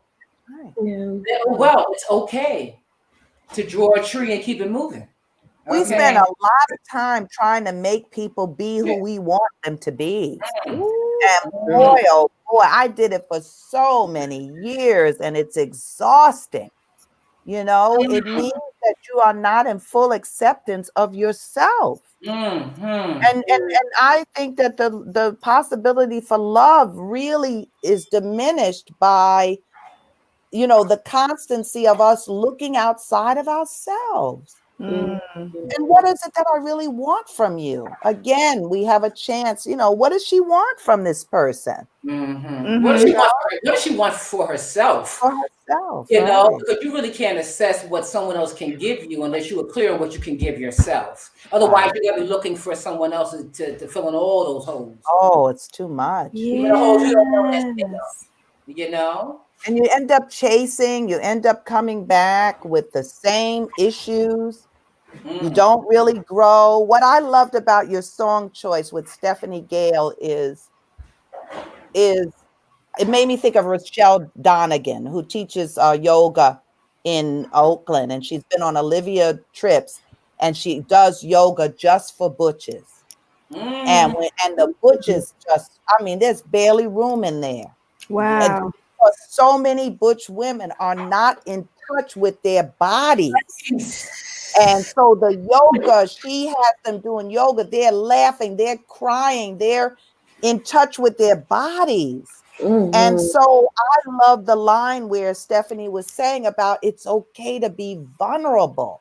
Yeah. I think all of us live in this mythology of the super Black woman, and we don't let ourselves be vulnerable. Years ago, somebody said to me, I was in my 20s, said, I can't wait until you're soft and vulnerable. And I said, never. That was my response. And last week in class, I let myself be vulnerable. And I saw the professors like dabbing their eyes. The students were nodding. It took me so long to let myself be vulnerable because I grew up in that myth of the Black superwoman. Yes. And we've all got it. And by the time you're a butch, oh, good grief, can an emotion come through? Yeah. Yeah. No, that's real. That's real. That's real. Because you know, masculinity, we are still defining that for ourselves and owning that. You know, masculinity in a female body or masculinity in a queer body. We're still, for a lot of us, is still referencing how men see themselves, how men have. I ain't no motherfucking man. No, I wish we were away from that. Yeah, I know, and I do appreciate that this younger generation, they are more of them are understanding that than say my generation or your generation. Karen. Oh yeah, my generation. Yeah. But still, that problem exists. A lot of young women, identified masculine women, really do not have a vocabulary, do not have a practice of being with their bodies and their bodies being with other people, and that being a connection to their overall expression and presence in the world, and that is not some sort of Xerox copy of some antiquated, some spin-off deviation of manhood that they ain't never served not a nigga nowhere. Yeah. It's like I don't lift my refrigerator, nigga. Or I'll call you when I need my refrigerator lifted. Or I can just call a couple of dykes and they'll lift the refrigerator. But I'm just saying that I love what you're saying here, that it is a constant assertion in my life, you know, to fully express myself and what that means. What does it mean to fully express myself? On stage is one thing, but on day to day and stand in what God gave me. And all of its beauty, and understand and begin to see how that beauty can be recognized. I know I'm learning how to hold myself. That if you don't like me, you can't deny me. If you're curious, you're gonna love me. You know what I mean? So yeah. And it's possible to allow yourself to give free reign. First of all, we have to give ourselves permission. I think that's the challenge, is to give yourself permission to be 1000% you. When I just really feel that it doesn't matter how others perceive you. It really matters. Traveling alone, I've been on the road 32 years. I found out who I am. And because I was alone in those hotel rooms, long after the people clap, you're here by yourself. And you can see how people turn to drugs and alcohol and strangers on the road. You can see, because there's something such a drop from being so high to then being there with yourself, that you almost don't know how to be in there by yourself. But I did silly stuff. I took my recorder with me. I had a stuffed animal that was on the road with me for 25 years. I took crocheting. I took crossword puzzles. I mean, I took books. I learned to go in and be happy with myself. That's the key. And to surround myself with my family of choice. So sometimes when I go to certain cities, and I stopped coming out of the hotel, just staying in the hotel, and like going to a friend's house for dinner and letting myself be with people over time. But it took a long time, but I understand it. And I found out who I am. Not on stage. People were impressed with that. How do you tell people jokes? How do you stand on stage? I would say, because that wasn't my hardest job. My hardest job was raising my two sons and being with myself. Once that curtain went down, once those lights were off, once people were no longer clapping or whispering, is that Karen Williams? Is that Karen Williams? Who is Karen Williams? When I'm in the hotel room and it's only 8 o'clock or 10 o'clock and I'm now wired for sound, and what am I going to do? That's the truth. Oh, you know, I was always gonna say, like, you know, who was Karen Williams? Who was Hanifa Walida? Who was Red Summers? Like, we are. Who are you as far as the name? What does that name mean to you outside when it's just you? Not even the people who gave you the name is in the room. You know what I mean? Like, who is this person? How did we feel those letters? What does that mean? You know, because I mean, I had to leave, scream for a minute, because that going from a high to absolute dead silence, that wrecks a bitch. Wreck you. And like you're right, I had to, once after you've been traveling a while, you find people on different ports, and you have to learn to, let me go to so-and-so's house, you know, so you know, you can still get that love or whatever, or at least take my ass to bed. But you're right, it's that's how a lot of people turn. I'm no big deal to my friends. Exactly. I'm no big deal to my friends. And I don't want to ever be. They make me laugh. My girlfriend has some of my friends, and she's like, damn. You don't got to be on. I don't have to be on. They're entertaining me, or just their personalities are so live that I'm quiet. You see what I mean? Get to be quiet. Right. Yes. I'm not the center of attraction. I'm not the center of attention. I don't need that. You know what I'm saying? Like, it's really humbling. And a lot of that I did learn at those festivals and stuff. To me, it took me a while to realize just how star-studded a lot of these women's festivals are. Yeah. Yeah. Yeah. Yes. So All of us there together. we have one more thing that one more segment of the show that we want to make sure that we squeeze in, because I want to know what you have to say for our one question of the day. Okay. So what we do is our listeners send us one adulting question that they want to know, like just what should they do about this thing, right?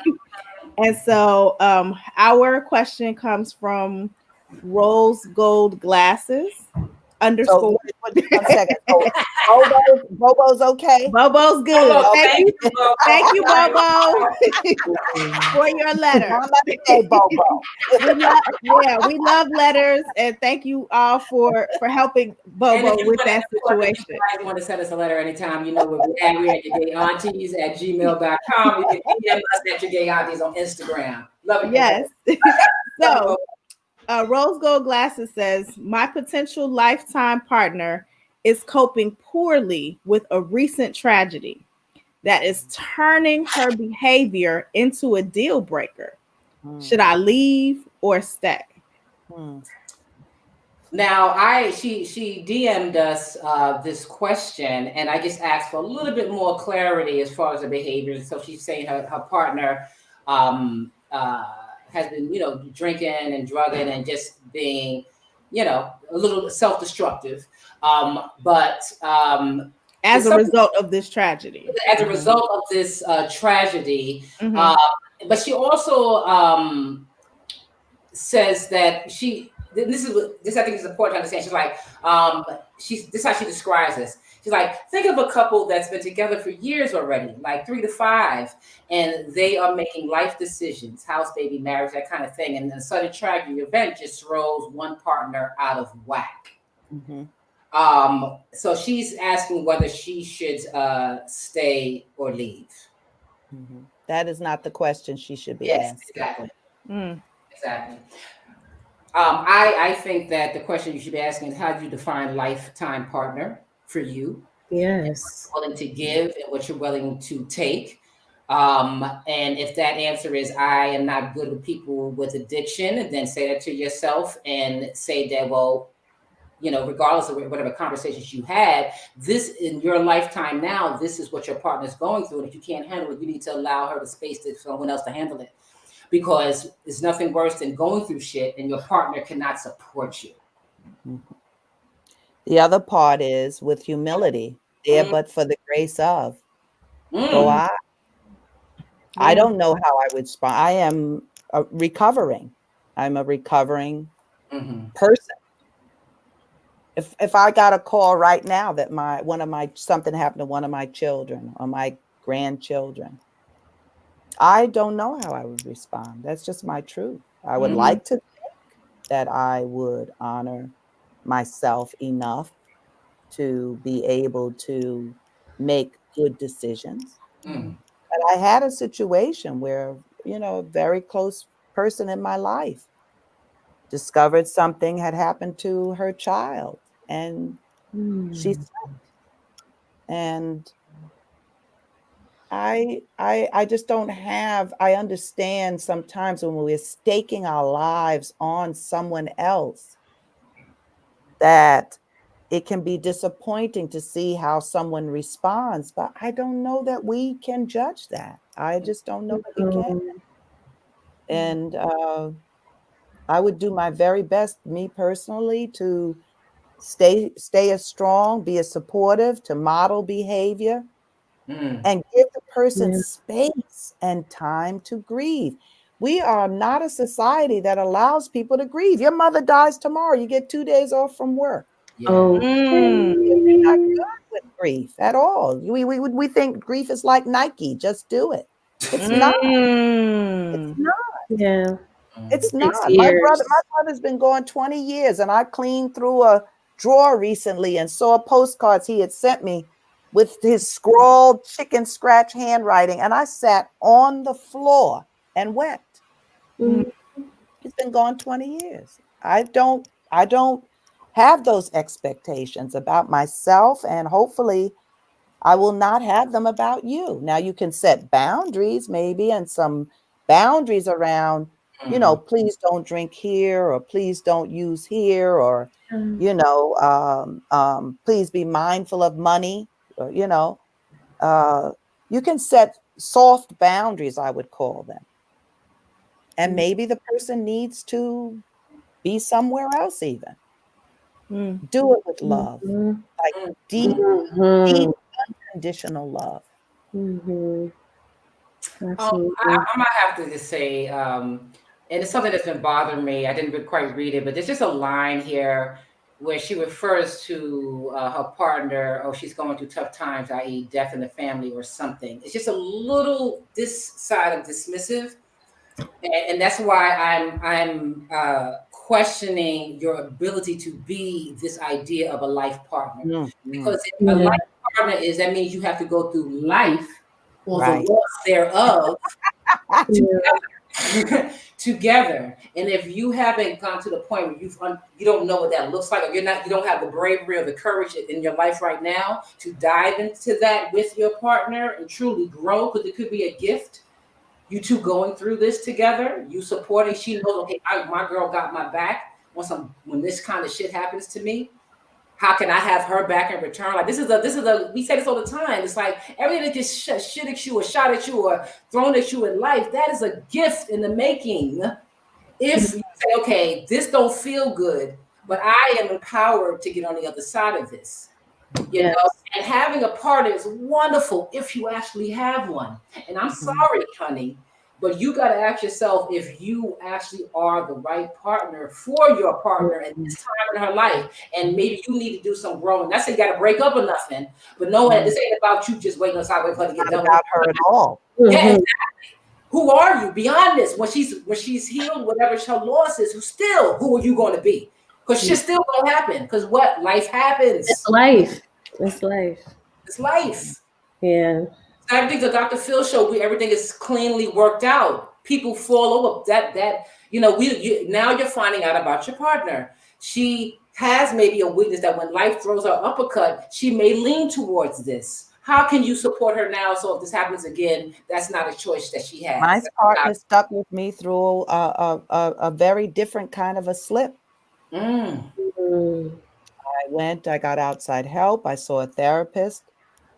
It was tough on her, but she was there to support me. And because of her support, it made me want to get through that even more quickly, because I did not want to, I valued the relationship. So I did not want to destroy it.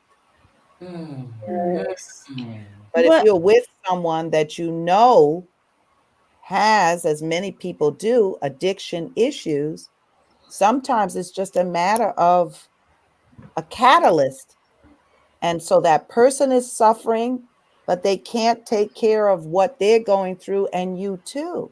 So that's why you're in partnership, to help each other. If you just expect that person to be strong on her own, then why are you even there? Exactly. When is I guess I'm trying to struggle with forming the question of like, when is too long?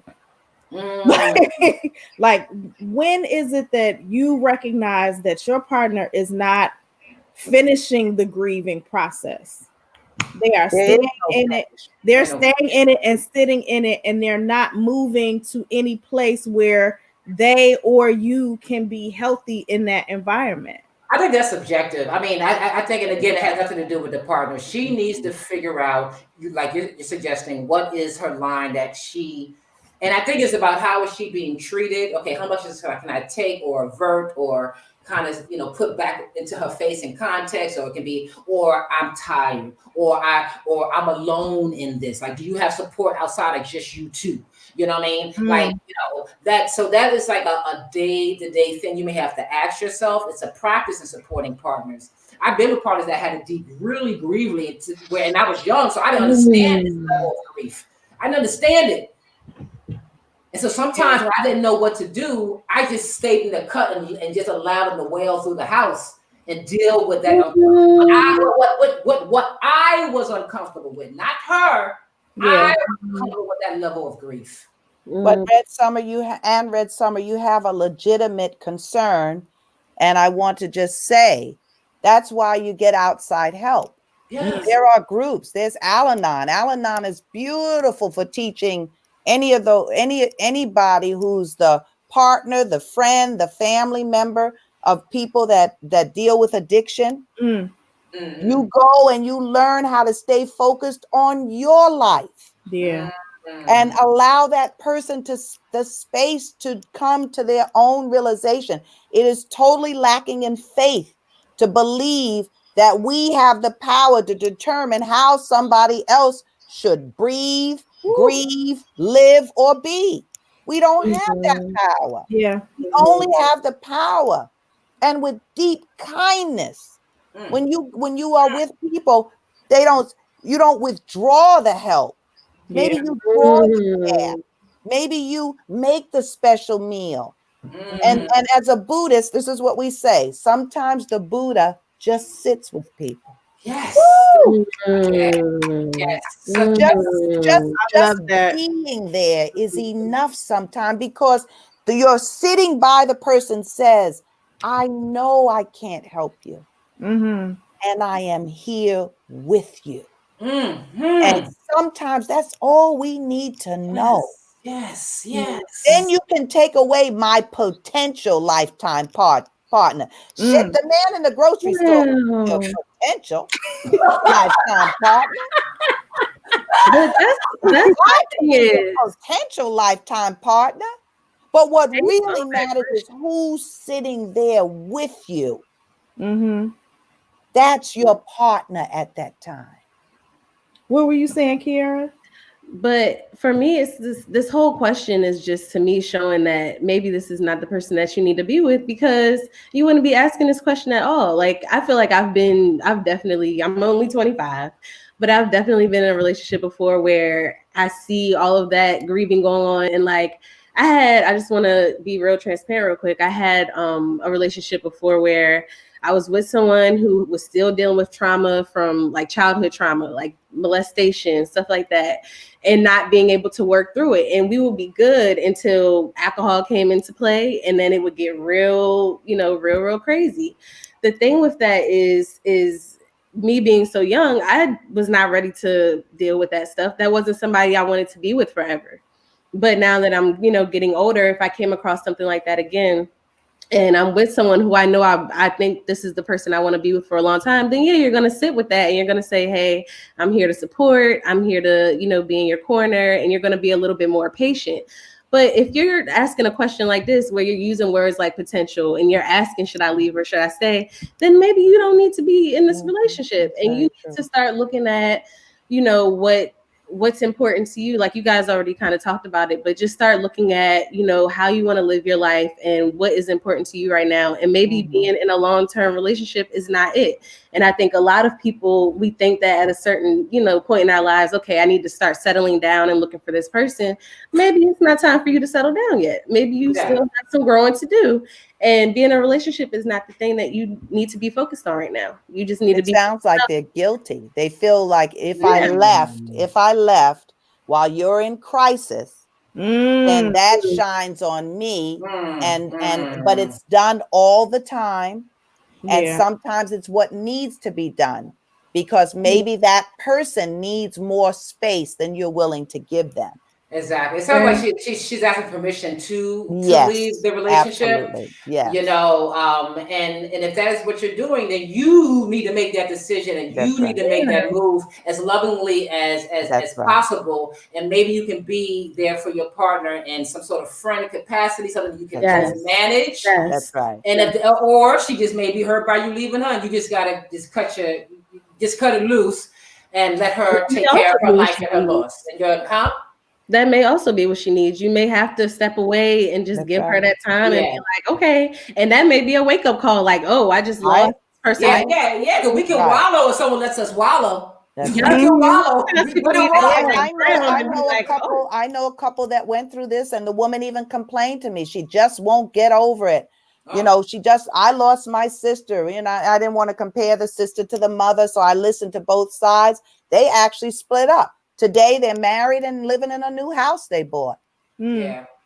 So we just don't know. We just don't Well, know. You know? Thank you so much, Rose Gold Glasses, for sending us your one question. We appreciate you. I hope that you were able to get some good feedback and advice from us, from Kiera as the youth voice, and our auntie Karen. We just appreciate you all, and this does not work without your questions, without your letters. So we appreciate your participation in this. Karen, thank you so much for being here with us Thank today. you. Thank love you. Totally my pleasure. Really quickly, anything you want to promote really quickly? Let the people know what's going Next on? Sunday, I'm having a reunion of my joyful jams and laughs. It's going to be, well, how do I do it? On Zoom. And I can send you, I sent you the advertisement, so maybe you can share We'll promote it it with here people. on your Gay Aunties, definitely. So And next Sunday at 6 o'clock Eastern, 3 p.m. Pacific. Virtually, I assume. Yes. So we'll definitely put all of that in the show notes. Also, we're interested in supporting artists, supporting our comedians, supporting our aunties. We'll also put Karen Williams, Venmo, and all of her tip jar stuff up here on the screen and in the show notes. So we also appreciate that. Thank you. And y'all know where to reach us for the letters and all the good things. You want to reach out to your aunties, reach out to us at yourgayaunties@gmail.com or your gay aunties, Instagram, Facebook, all the internet things that exist. Yes. And with that, I am Red Summer. And I am Hanifa Walida.